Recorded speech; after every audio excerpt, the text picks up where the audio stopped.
Y hoy contamos ya con la presencia del doctor César Guzmán, director del Centro de Análisis y Resolución de Conflictos de la Pontificia Universidad Católica del Perú, a quien le damos la bienvenida. Muy buenos días, doctor Guzmán. Muy buenos días y muchas gracias por la oportunidad en estos momentos difíciles para nuestro país. Así es, a pesar de la voluntad que ha mostrado el gobierno para llegar a puntos de acuerdo, de solución en Cajamarca, aparentemente las cosas no son vistas con la misma óptica por parte de las autoridades de esta región. Y como dicen ya algunos medios de comunicación, se entrampa el diálogo. ¿Hacia dónde vamos? En realidad se entrampa el diálogo porque creo que detrás de lo que se dice está el verdadero interés, ¿no? Cuando dialogan dos partes hay posiciones y hay intereses. Y la posición aparente es: voy a dialogar para llegar a un acuerdo, pero con la esperanza de que el resultado sea de que en este caso ponga no vaya. Vale decir, este es en el fondo el interés verdadero del presidente del gobierno regional. Porque si hubiera una voluntad, porque el resultado de esta negociación va a ser vinculante, vale decir, si es que efectivamente este estudio que se realice sobre el estudio de impacto ambiental, es decir, el peritaje fuera que solamente hay que hacer algunas modificaciones y el proceso continúa, probablemente a quienes consideran que en la zona donde se va a desarrollar el proyecto Conga, donde se desarrollaría, no procede desarrollar actividad minera, pues simplemente no estarían de acuerdo con ese resultado. Por tanto, detrás de esta aparente posición de diálogo hay un interés por conseguir resultados que sean contrarios a aquello. Por otro lado, tampoco interesa a la otra parte el tiempo. Las demoras que vienen son demoras que nos van. Sin embargo, también hay que tomar en cuenta, y nosotros como Centro de Análisis vemos la posición de ambos lados, que en el caso del gobierno hubiera sido interesante que precisamente una delegación tan importante hubiera tenido una etapa previa de fijar las reglas de juego del diálogo. Las reglas de juego del diálogo en toda negociación de esta naturaleza, y es algo que nosotros tratamos de llevar en nuestra experiencia y en nuestra docencia sobre cómo negociar, es precisamente lo que se llama una etapa de prenegociación, donde se debe fijar condiciones como quiénes participan, bajo qué condiciones participan, cuáles son los legítimos representantes, y esto ya definido, pues no tiene por qué producirse la situación de ayer, que lo que se pudo evidenciar por lo que se vio por televisión es que el representante del gobierno regional esperaba pues la presencia de sus digamos delegados del Frente de Defensa, y el gobierno señalaba que no son elegidos democráticamente a través de una suerte de representatividad y que por tanto no debieran de participar en el diálogo.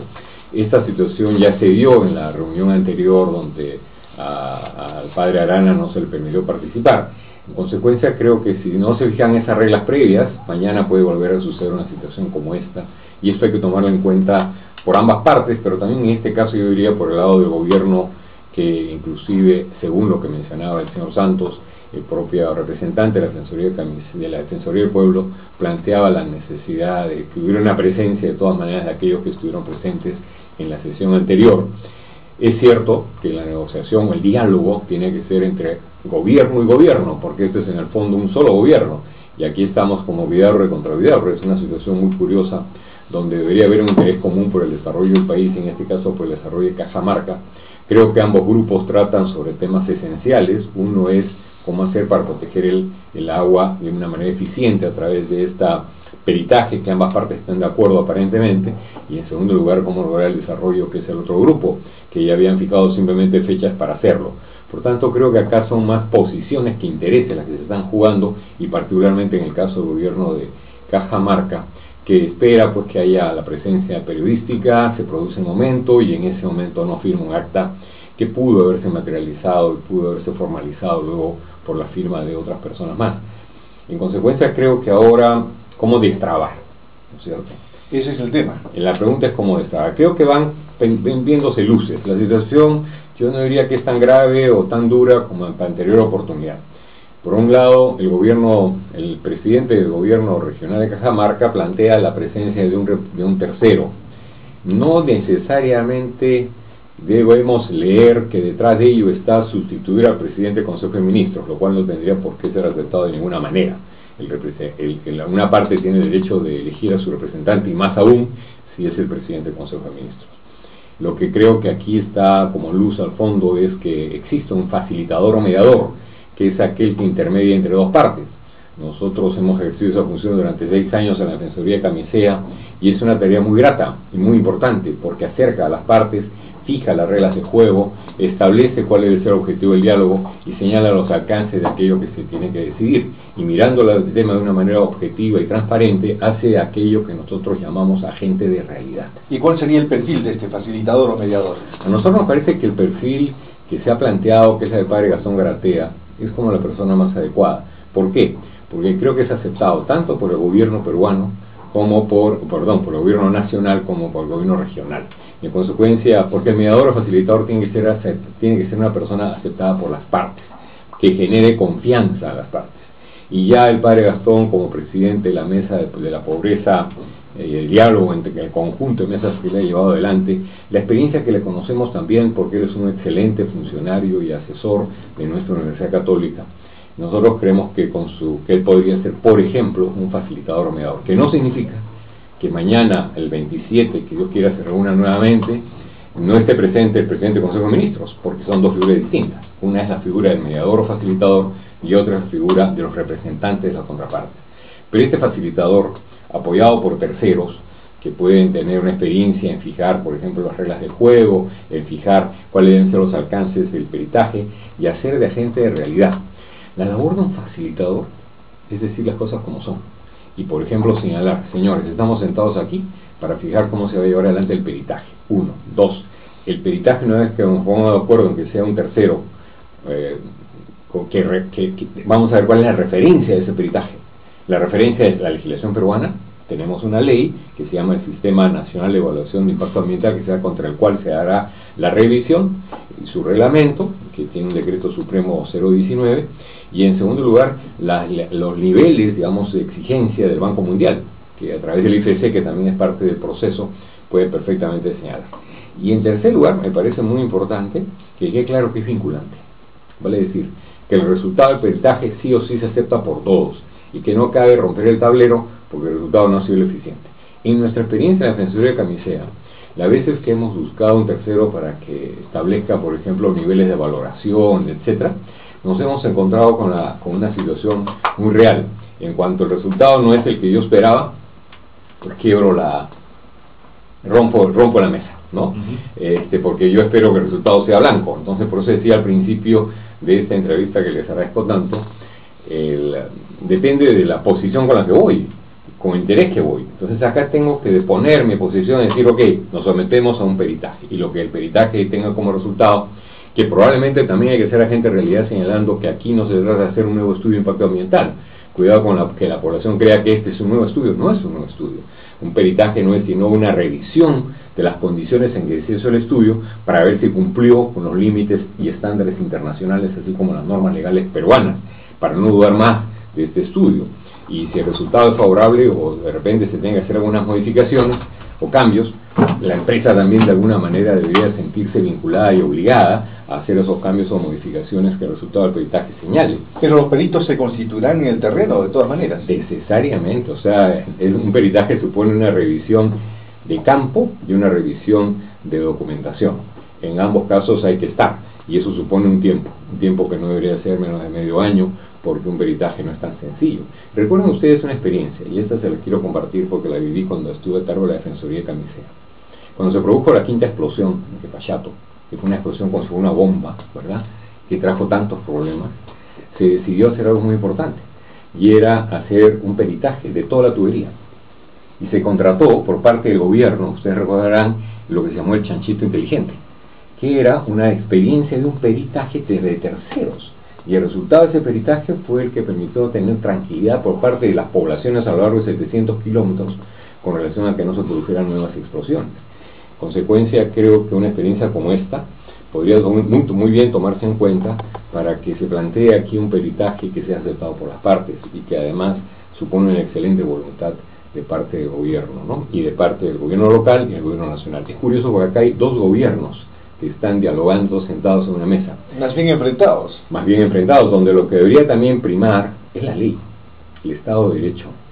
Y debería este agente de realidad o facilitador decirle a la población cajamarquina, no solamente al gobierno regional, señores, la ley peruana vigente establece que es el gobierno nacional el que aprueba el estudio de impacto ambiental. Hasta que no se cambie la ley, no es el gobierno regional. Y si bien es cierto, hay que tomar muy en cuenta la opinión de ustedes, las preocupaciones de ustedes, las estamos tomando en cuenta a través del peritaje, pero no ir pues más allá en el sentido de que finalmente hay un gobierno contra otro gobierno y quién decide quién. No, acá el gobierno nacional, querramos o no, es el gobierno elegido y es el Estado de Derecho el que genera que este sea el que va a continuar con aquello que aprobó el gobierno anterior, porque este es un Estado de Derecho, vale decir, un Estado que no cambia en el tiempo, así cambian los presidentes o los ministros, si no estaríamos frente pues a una situación de un riesgo jurídico muy grande y un riesgo a las inversiones muy grande, porque no habría ninguna seguridad para el futuro. Doctor Guzmán, ¿quién o quiénes podrían ser estos facilitadores aceptados por las partes? ¿Los hay en el Perú? Hay muchos que obviamente ofrecen su mano para poder aportar, apoyar y poder encabezar de repente este nuevo diálogo, y en todo caso también si hay disposición, ¿usted ve disposición por parte de alguna de las dos partes en esta posibilidad? Porque pareciera como que los dos quieren mantener la cabeza de todo, ¿no? Tanto el Estado como el gobierno regional. Su pregunta es muy buena porque me permite hacer dos alcances. Cuando he dicho al final la cabeza es poder, y cuando la negociación es de poder a poder, no va a tener ningún resultado positivo, y eso depende de la habilidad del facilitador o mediador. La negociación debe estar sin intereses sino en poderes, y aquí es quién puede más, ¿no? Yo puedo más y yo te impongo, y aparece la figura de la imposición, cosa que no es buena en un proceso de negociación. En un proceso de negociación el facilitador debe tener la habilidad de lograr que se logre un consenso donde ambas partes se sientan satisfechas por el resultado, que en este caso el resultado va a ser, señores, un tercero va a mirar el tema, ¿no? ¿Y qué más quiere la otra parte? Vale decir, la población cajamarquina, más que el presidente del gobierno regional, la población cajamarquina, que el Estado ha cedido, y no obstante que ya hay un estudio de impacto ambiental aprobado de acuerdo a ley, dice, señor, llevemos a este estudio a hacer un peritaje. Inclusive hay quienes preguntan cuál es la base legal para ese peritaje. Sin embargo, el gobierno se dice, hagamos esto.